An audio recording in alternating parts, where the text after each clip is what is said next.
Certains ont parfois tellement peur de se tromper, de ne pas faire la volonté de Dieu, qu'ils deviennent craintifs, frileux.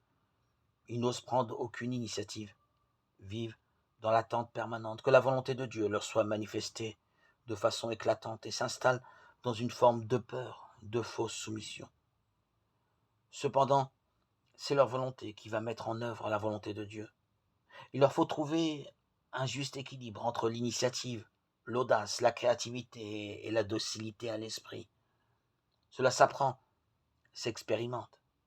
D'autres ne peuvent supporter l'angoisse d'une certaine incertitude et voudraient l'assurance absolue qu'il soit établi dans la volonté de Dieu. Au moment de prendre de grandes décisions, il est indispensable de se faire aider, en sachant toutefois que personne ne peut discerner pour l'autre et qu'il appartient à chacun de discerner son propre chemin. Il y a toujours le risque de se tromper, et il est essentiel d'essayer de prendre sa décision en vivant les conditions d'un vrai discernement dans l'esprit,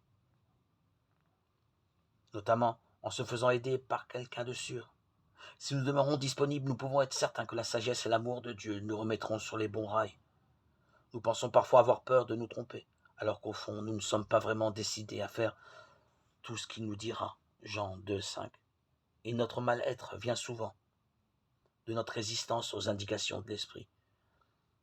Il suffit souvent de cesser cette résistance et d'entrer dans une totale docilité du cœur pour être pacifié.